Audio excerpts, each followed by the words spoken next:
Hey everyone, in this episode we're going to discuss the film Long Shot. We'll talk about the on-screen chemistry between Seth Rogen and Charlize Theron and compare it to some other romantic comedies. This is episode 141 of the Reel-ists podcast.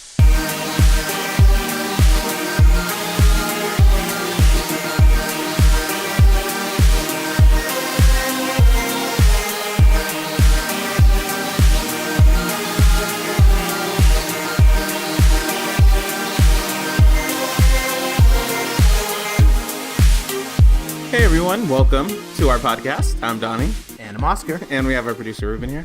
Hello. Hello, Ruben says. I don't know why I said welcome to our podcast. I like how what I just said. Right. It's normally not what Switch it up. Not what I lead in okay. with, but you know. New month, new year. Exactly, right? Not the same person I used to be. Before we jump into this episode, I want to quickly remind you guys we are on social media: Instagram, Facebook, Twitter at Team Reel-ists, Team REELISTS, no dash. Hopefully you guys have that memorized. That is will forever be in your long-term memory because we spell it every episode.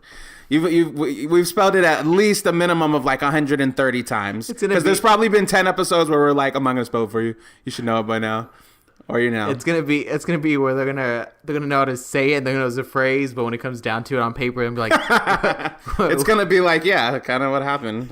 It happens, hearing something and having to write it down. I'm gonna pull up search and then be like, what was it? Dang, what was it? How do you spell it again? How many? I need to listen to the episode again because I don't remember. Also, want to remind you guys we are on iTunes. Well, that's not what I wanted to say. Skirt. Let me rewind. I wanted to say we are on YouTube and we are on iTunes. And if you could leave us a comment on there and rate us on iTunes, that would be appreciated. And I think that just about does it. So without further ado, we are going to jump into this episode. This weekend, Oscar and I saw the movie Long Shot, starring Charlize Theron, starring Seth Rogen, and a whole other list of actors. So Oscar, why don't you start us off with some quick thoughts? What did you think of Long Shot? I thought it was quick thoughts. Wow. Gosh, entertaining, fun, and a blast in theaters now. No, but I honestly did think it was entertaining. It exceeded my expectations of it. There were some things that was still just more of of course, predictable and not story-wise, but just the humor, especially if you know Seth Rogen and his comedy type of comedy. But no, generally I thought this movie really had a great romance to it that was familiar but yet different in this case. I mean, you always get the story of they just complete opposites. They're not meant to be, but yet they go against all odds and they finally become together and that kind of stuff. But yeah, it definitely was entertaining and a lot of moments that I feel were rewatchable. You can easily go rewatch this movie at home or in theaters if you want to go see it again. But yes, is that enough? That's great. That was perfect. I'm out. So 57 seconds. I timed you. No, I'm just kidding. Fred Flarsky is a gifted and free-spirited journalist who has a knack for getting into trouble. Charlotte Field is one of the most influential women in the world, a smart, sophisticated, and accomplished politician. When Fred unexpectedly runs into Charlotte, he soon realizes that she was his former babysitter and childhood crush. When Charlotte decides to make a run for the presidency, she impulsively hires Fred as her speechwriter, much to the dismay of her trusted advisors. So I'm not gonna lie, the first time the trailer came out, I was like, oh, that looks really good. And then my excitement for it died down. Because of other movies. Well, yeah, I mean, there were so many other, we had a lot going on. But even up to the day we saw it, I was like, I knew it was going to be this kind of romantic comedy-ish, political spear-ish film. And I was like, we'll see. But it really, really pleasantly surprised me. And I really liked it. And definitely totally agree with you on the rewatchability thing. A lot of moments that were in the film that were definitely rewatchable, but I really liked Charlize Theron and Seth Rogen together. At first I thought it was going to be I thought it was a really random pairing at first, and I was like, I don't know how this is going to work, but I feel like the chemistry that they had was really good, and I really believed it, and it felt natural. And obviously Seth Rogen is known for his comedy, and Charlize Theron is just a brilliant actress and can just do any kind of genre, any kind of role, and just pulls it off so stunningly. So I think with those two together in one film, it worked, and I was really into it. And just, I mean, everything from the comedy to the more emotional scenes, to their romance that was kind of brewing throughout the entirety of the film, and to the way it ended. I thought it was just a really good film. And Ruben saw it as well. Ruben also really liked it. Oscar and I were a little worried about it at first because it was like, I think 2 hours and 7 minutes or something like that. Yeah. So we were like, that's a long comedy. Like, we had a conversation on the way to the theater about, just comedies and like how I was like saying it's kind of hard to extend a comedy and for it to be continuously funny throughout the whole entirety of the film. Like it's hard to do that with just a movie that's an hour and 20 minutes. Sometimes that doesn't even work, but I felt like it did. It wasn't too long. I don't think it was too long for myself. I enjoyed it. Oscar, was it too long for you? I want to say it felt too long because most of it you were caught up in the movie, but I did have moments where I was just like, this is dragging a little bit, and it was like I understood that the scenes were trying to just let you kind of understand the moment and realize what's happening, but I just ultimately was just like, okay, some things could have been modified. I wouldn't say like 30 minutes of this movie was for nothing, but I felt like there was maybe a good 10 minutes that could have been trimmed down just to kind of keep the pace. But that was just myself. I just felt there was some moments where I was like, all right, well, I know we're just trying to... Was there a specific like time where you're like, we didn't really need this scene, or... Towards the end, and I mean, spoilers here, but I felt like when they made that decision that it wasn't gonna work out because he didn't want to change and she wasn't going to, and then they kind of had just like that transition where she was reflecting and he was reflecting, and then he has the realization. I mean, I mean, it's a little bit of the predictability part of it, but I just felt I was like, we know what's gonna. I feel like I knew what was gonna happen, that they were gonna get back together, or at least they weren't gonna end their friendship. This wasn't gonna be a depressing, like, kind of thing where sometimes in life you do have to say goodbye to people. The way the story was going just didn't make sense for that ending. Mm-hmm. So that kind of was something that I felt was dragging there. The beginning when he started to work for her and like they gave you like that extended like first, I want to say the first run of him writing for her. There were just times where they were just trying to showcase that he was not there yet. He was trying to get the understanding of how to write for her and kind of stuff. Mm-hmm. But it just kind of extended with like a lot of whole like, I don't want to do this anymore. I can't do this. I just felt like things like that was where it was like a little bit. At least it was the one that comes to mind. But yeah, that's why I'm saying like you can trim it maybe 10 minutes. I'm not saying like this movie had 30 minutes that you're just going to be complete bored or you lost momentum. But speaking of that, because you're like when he was like, I don't want to do this anymore. At first it was annoying me because Seth Rogen was this journalist, like totally left-wing journalist, like against everything that basically Republicans want and believe in. So he was like, against all that stuff. And, he was like a kind of person that was not going to compromise for anybody. So he kept they kept, Charlize Theron, Charlotte Field, I'll say. Charlotte and her team were like telling him to like edit his speeches and, we're going to drop this tree thing. And he would get really, really upset about it. And at first that was really pissing me off because I was like, dude, you're not in a position to be like, I mean, I get like you have these, these morals and these beliefs that you like really believe in, but it's like you just came on as a speechwriter and like she's trying to run for like a presidency and you're like sitting here throwing a little beef fit about, dropping one line out of a speech. Like that was really, his character was really irritating me at first. Like I got where he was coming from, but at the same time I felt like it's like, you just need to relax. But I guess that was his character, and they, that's why he had, got fired from the first job he had. So not really why he got fired, but why he decided to leave, and his former boss telling him, you're too high strung, I guess. Yeah. You get too emotional in some instances, but that was just something I wanted to point out. It was annoying me at first. Yeah, I could see it. I was like, I don't know if I'm gonna like his character, but after a while, after he toned it down, and they started focusing more on like, he was trying to, he understood after she was like, you can't basically pull this crap, like, so I don't know. He became more likable throughout the film as the film progressed. But he wasn't really changing. He just toned down. Right. Yeah, He just he dialed it back. Yeah. Which was nice. And he did too, even with the scene with O'Shea Jackson Jr. when he found out that he was a Republican and a Christian, like that whole scene was pretty funny. Yeah. But like his reaction was kind of like reverting back to how it was in the very beginning of the film, like, what? How can you do that? Blah, blah, blah. But then his friend pointed out, like, you are too judgmental and you don't see, try to understand both sides. And then I feel like that was kind of like a revelation moment for him. So I was like, at least we're seeing him. Yeah, that was that. I mean, I feel like, yes, he did go through a character change and he developed with this movie for sure. But yeah, no, it went very strong to calm. And then once again, yeah, when it was just like back to your normal ways, strong again. But yeah, I mean, that was just part of like that reaction of, I mean, I understand to the degree, he was losing his job. So of course, he has to change everything up. So I can understand, that kind of vent that I need to just, say everything I have to, and I don't care what anyone says, blah, blah.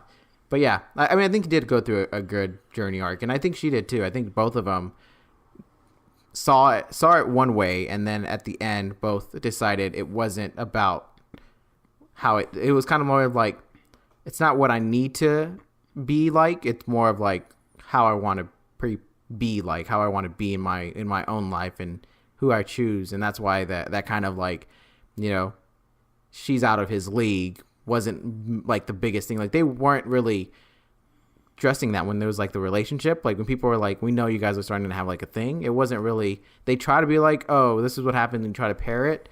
But for the most part, they were kind of just like letting them be.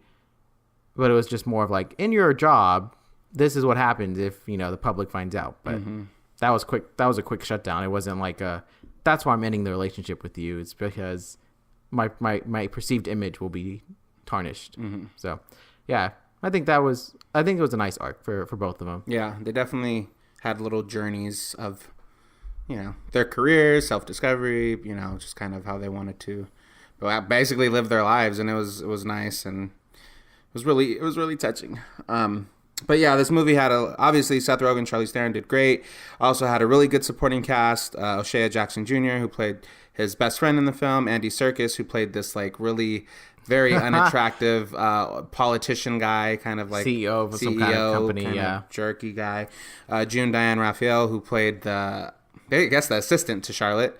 And then Bob Odenkirk, who played the president, and Alexander Skarsgård, who was this other kind of political figure, and it was kind of was he the prime minister? The prime minister, yeah, who was him and Charlotte have been on a few dates, which I didn't know because so we saw this film, right? And Alexander Skarsgård, I knew his face, I just couldn't pinpoint where I had recognized him from. The Legend of Tarzan. But I didn't see that movie. Oh. So where I recognized him from was Lady Gaga's Paparazzi video. Because he plays the main love interest in that video. And then there was another movie that I seen. I can't remember what it was, but there was another film he was in that I was like, oh, that is him. Oh, he was Battleship. Oh, he was in that one too? He was in Battleship. Nice. He was the older brother to the main guy. So that's why I was like, it was driving me crazy. I was like, I know this guy's face, or I know I've seen him in something, but I can't pinpoint where I've seen him from. But yeah, so it was a really strong supporting cast. I really liked all of them. Did you have any of those side characters that really like did it for you? I mean, the one that I liked the most was O'Shea Jackson Jr.'s character. I feel like that one just it wasn't like he didn't deliver this like clear I'm just a best friend role. He really kind of was creating his own role, and I felt like there was more to him, even though he was limited on the screen time. And I think that's what worked, is that I felt like this character was like he was just added on here. He wasn't, oh, I'm playing a best friend, so let me limit myself to, only make it seem like I care about, this guy. He kind of had like a life around him, and so I felt like, yes, I thought he was a great addition into the limited scenes that he was there. But I think the assistant, I forgot her name that you said, the one that was there, more of the not the scheduler, that was the other guy. What was she mainly doing? She was She was just one of her like assistants. It was like an advisor assistant and kind of more of so of. Her name was Maggie. Was she the one handling the interviews and stuff? Like, well, she was obviously the one that like went through the hiring process for Seth Rogen's character. Mm-hmm. But yeah, I liked her. I thought she had a lot of funny moments, and I think her behavior, while really wouldn't work with me, or like I could see clashing if it was real life. That was like kind of someone I was working with, but I just loved her responses to some situations. She was so snarky a lot of the times, but I loved it, and I feel like it worked comically. She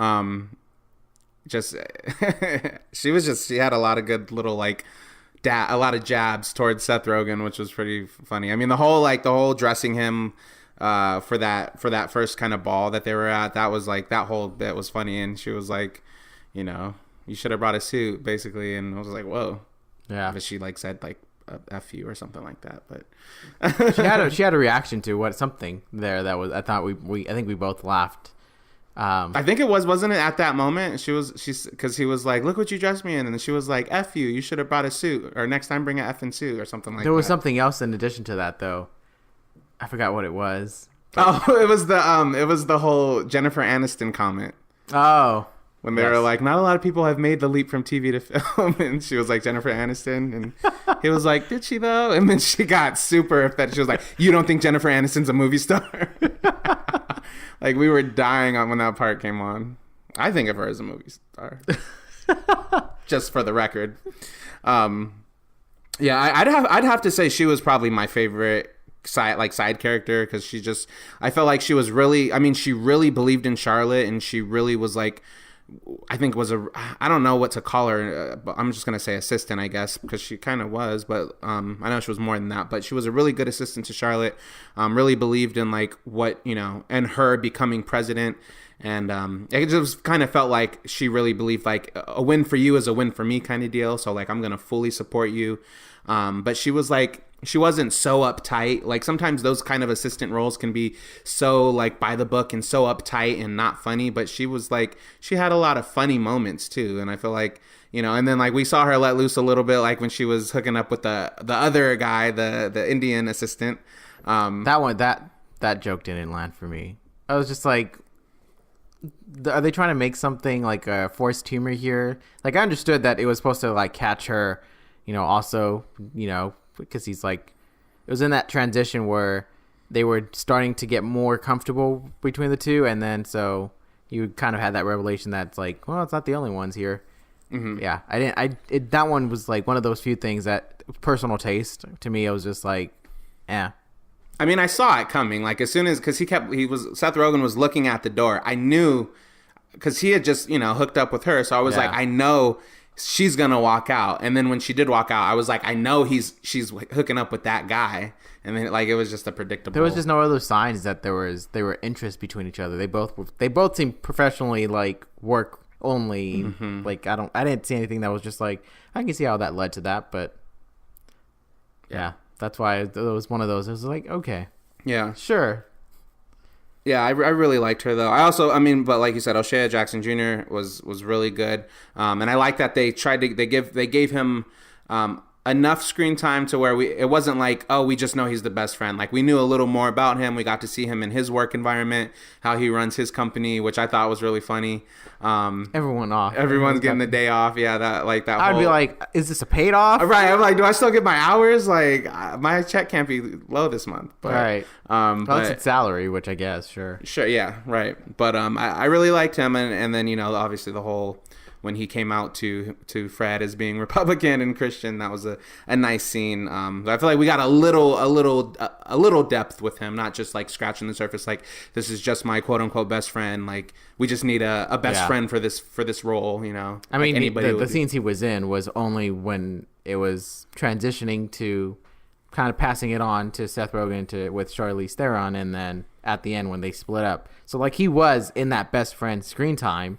Because you didn't see him, get much. Well, no, but it wasn't like, because sometimes you get that, but you don't know anything about that best friend. Right. Like, you just know they're the best friend. You're just like, what's your job? Yeah. What do you do? It's like, we don't know nothing about them. They just come in at the right moment, and just to say, the pick me up line, or to encourage the protagonist to go back out there and go win her back, but we know nothing about them.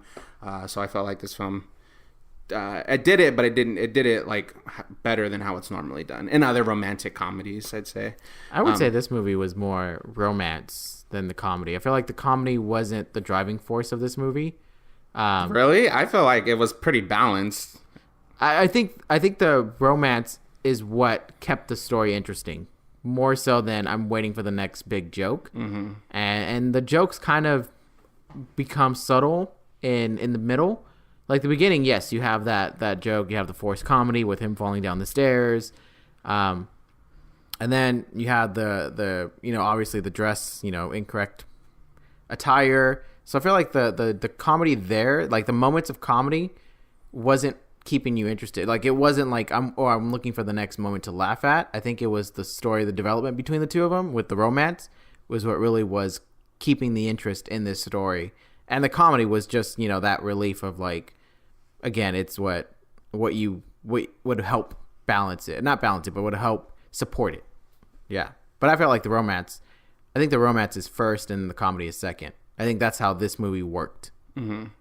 Yeah, I mean, I just feel like it was balanced nicely. I don't feel like necessarily the romance overtook the story, or that it was like more or less than the comedy, because it was consistently funny throughout the whole film, not even with just physical comedy, but with like anecdotal comedy and the one-liners that all the characters were kind of throwing out. So I just felt like it was perfectly balanced, because normally a lot of romantic comedies are way much bigger on romance and like it's almost not really that funny, like, and I don't want to throw any like specific ones under the bus, but for instance, and I'm a huge Jennifer Lopez fan, but The Wedding Planner is not that funny to me. It's a romantic comedy, but that's like, it's mostly romance with, two really pretty faces starring in it, and some of the jokes are kind of funny, but you're not gut busting laughing. Like, I feel like people in the theater were at least like, we were really laughing, so I think it's hard for a romantic comedy to be equal parts, and that's, and normally they're just romances that have a little comedy in them, or they're romances that are like lighthearted. They're not so deep and emotional. But like, I feel like it's not a drama. If it's not a drama, it's a romantic comedy.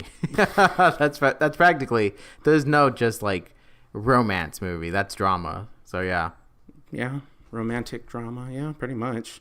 But I feel like this one was just different than all the rest, and it really blended the two genres really nicely. My list of romantic comedies. All the episodes we talked about on this podcast, with like one or two additional, maybe. I wanted to point out Andy Serkis, who played that CEO guy. Mm-hmm. I did not know that was him until you said it to me like when we were home, pretty much, which was insane. Like he's a really good actor. Like I was looking through his filmography, and he has been in on Wikipedia he has Andy Serkis filmography because he's been in so much stuff. You only get that when you're a like consistent working actor, like booking all kinds of gigs. And I was really thinking of all the things I've seen him in, and I was like, he's really good. And I remember we kind of had this conversation. I forgot what movie we were talking about, but we were talking about how like when an actor is so unrecognizable, and like if that's a good thing, is that a good thing or a bad thing? Because it's like, if it can be a good thing because it's like that's how well of an actor they are, that you didn't even know it was them. But then on the other hand, it's like, well, you could have hired anybody, I guess, to play that role, since it's not like he was a draw. It's not like he was like, oh, we're promoting this movie with him in mind so that his fan base will come out and support. So I was like, I don't know. I was kind of thinking I don't want to say it was like a wasted opportunity hiring him, because obviously he was great at that role. But I just sometimes feel like when you undergo that big of a transformation that like nobody would recognize you, I feel like, couldn't you have just hired somebody else? And he's a minor character too. I think one of the things is obviously it's how you want to drive yourself in that situation. Because if you're someone that wants to be name recognition, then that's hurting you. But if you want to be a well-respected and consistent actor, then that's how you get the work. And that's why he has such a credible resume, is because the work that he puts in gets noticed by the crew behind the cameras, and they know that they're expected quality work from him. But yes, a lot of people are, you might say Andy Serkis, and a lot of people are like, who? Yeah, like, where was he? Like, who's that? Who is he? Like, do you know who that is? Did you when you saw him, were you because I was telling Oscar when he first came on screen, I was like, this actor is so unattractive. So rude. And I felt bad. Like, I felt bad saying it, but I was in my head, I was like, God, like, did they were like in the casting, like in the newspaper clipping, was it like looking for, old fat white man, extremely unattractive? Like, I was like, how did they cast that? Like, part of it, I was like, is this real or fake? Like, I didn't know if it was makeup or not. It could work either way. Right, exactly. Oh, thank God it was makeup and prosthetics and but sorry. Now I kind of feel like an ass saying that, but it was true. We were all thinking it. You were thinking it too, Oscar. Don't act like you're all high and mighty over there. I am. So anyways, but I really loved the ending. I will say. I was afraid Happily Ever After. Huh? Yeah, the happily ever after, and I was afraid that I never thought that she was gonna like give up her presidential run. But I did think that it was just going to be one of those, like, maybe this just can't work. Like, we just have to go our separate ways. We're on, we're fighting for two different causes, and that's okay. You've seen enough movies to know that it can go either way. It really can. Thanks, Lalo, man.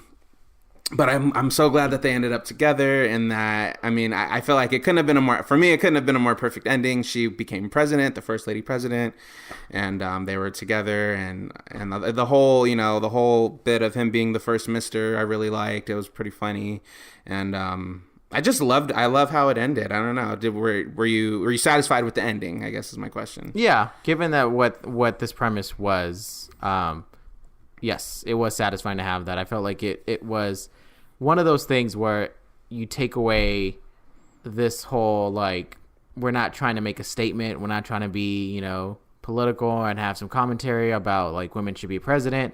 It really was just about a character's, desire to become, achieve that, because that's what they've always had, in their growing up, and that's what they envision, that they can get to that role. And then finding romance with someone that maybe not have been at the top of their head, or maybe they was just, never felt time to have that, and then be able to say, I want to add this to what I currently have in my life.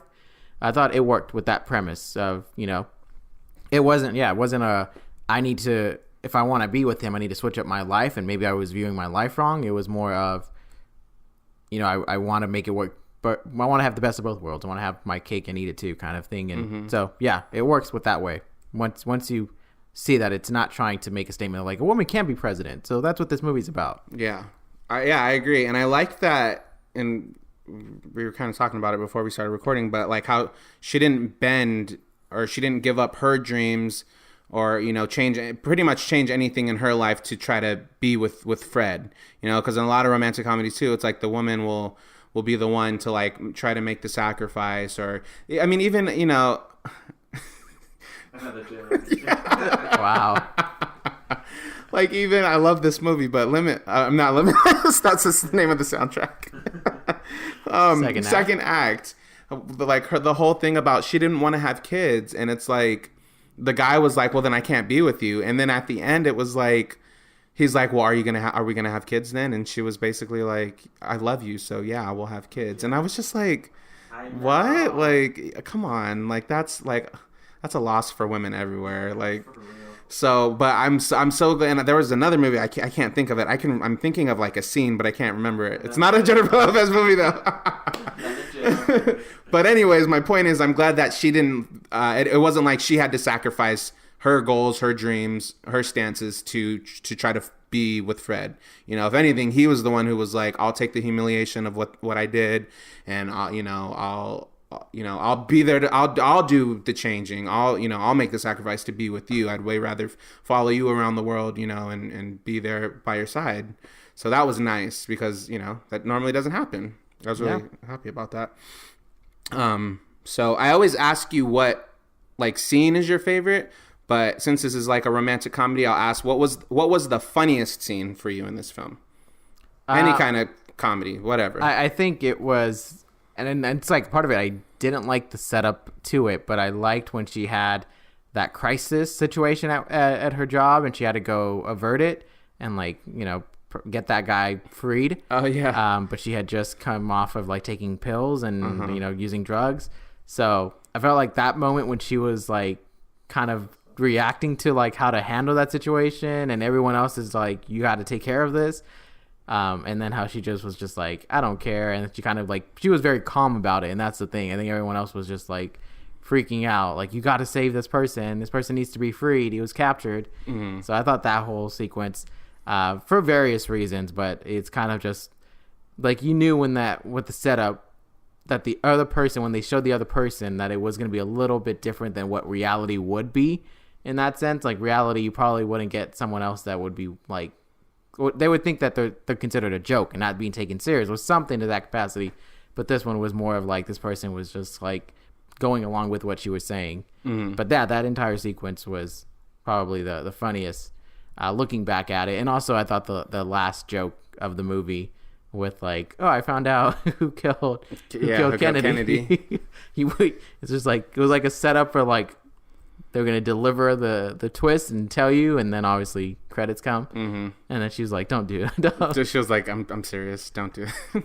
That was probably that was one of the funniest moments. That was probably, I definitely liked that joke at the end. And then the whole Jennifer Aniston thing was just hilarious too, just because she got so offended, Maggie, in the moment. It just like seemed like she was just so offended. So that was pretty funny. And then, I mean, all Seth Rogen's all like, kind of slapstick scenes, like him jumping out the window. And I mean, that wasn't the funniest, but that was funny. Him falling down the stairs I just felt bad for him. I was like, did you break anything? Like, that's crazy. Or the embarrassing video.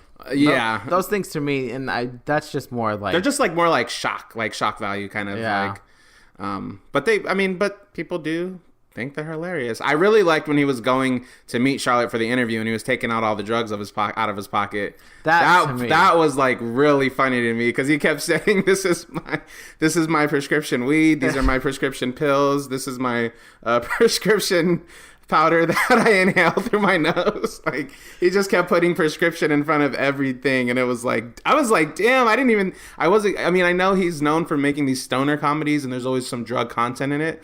And I'm sure I was like, he's probably a weed smoker in this film, but like when he was pulling out all those drugs, I was like, damn, like you're on a lot of drugs, dude. But that scene was pretty funny too.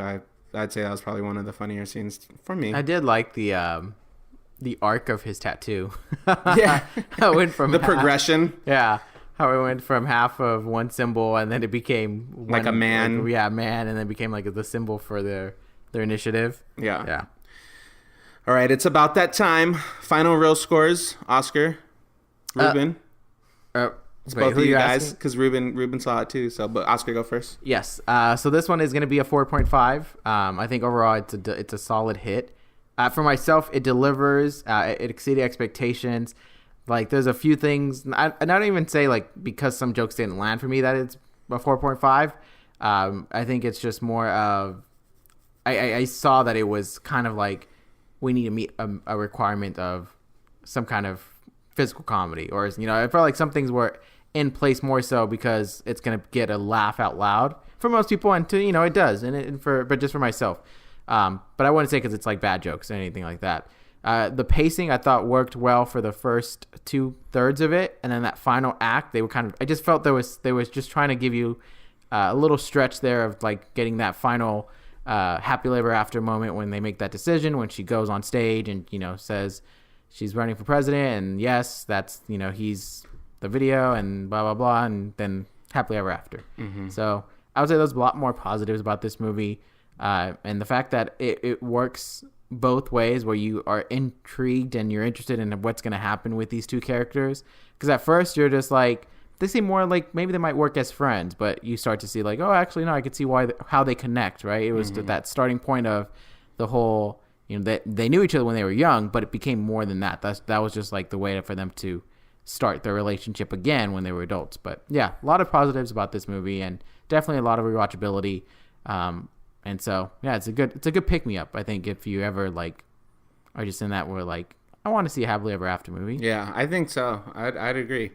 I give it the same score, 4.5 out of 5. Stop copying me. Only reason why it's not getting a 5 is just, I'd say, probably because of the predictability factor. But I mean, it was pretty solid. Like I said, it was funny throughout. You're not gut busting laughing every single funny moment, but it's consistently funny enough that you are laughing. And the romance is definitely there. The on-screen chemistry is there. And I just thought it was a nice story, and really, it was a good film. Like, I don't know what else to say. I'll watch it again. Can't wait for it to come available on iTunes so you can buy it, Oscar. Wow. Ruben, final real score. I'd give it a 4.5. 4.5 across the board. Is this the first time ever that we all agreed? Is it really though? I think it is. I think it is. I don't We'll know. have to check We that. don't- We'll we have to check the archives, but I just, out of 130 episodes, I don't know if that would be a first time. It'd be crazy if it is. yeah. Well, Ruben also hasn't seen a lot of the movies that we've seen, so True. maybe a fourth, maybe a quarter. Would you say Like 35. Like a half. 35 out of 140? I think You have not seen half of the movies. Oh, we are gonna go through the list and Right see now. which ones you see. Right now, let's see. All Right right. here, right now. Breakthrough. now you're going to the most recent. Okay. All right, let me go in the middle over here. All right. Okay. Let's see. Randomly. Overlord. Yeah. You saw Overlord? You lying. Pull up your AMC app. I want to see the history. I think it's good. The house. I'm like, excuse me. No, I saw that at Regal. I did go to Ringo, actually. The house with the clock on its walls. No. Or in its walls. Okay, those are these. Alpha. No, I didn't. Christopher Robin. No, I didn't see that either. Ruben, it's not looking so good. Skyscraper. The Rock. No. If he had a pause for a second. Did you see Sicario? De los Soldados? Which one? The second Sicario? No. Okay, then yeah. Okay, we'll get an actual number of how many films he's seen. We know you've seen like We're the not reading the Academy right Award ones. Oh wow! All right, well, listeners, definitely let us know what you guys thought of Long Shot. Share your thoughts with us anywhere: Instagram, Facebook, Twitter, YouTube, iTunes. We're here. We're ready to listen. Want to know what you thought. Thank you guys so much for listening to this episode. Stick around for episode 142, where we will review The Intruder. See how I threw that in there? Trying to promote the next episode, right? Right, there you go. So don't leave too far. Just wait for the next episode. And thank you guys for listening. We'll catch you next time. Thank you.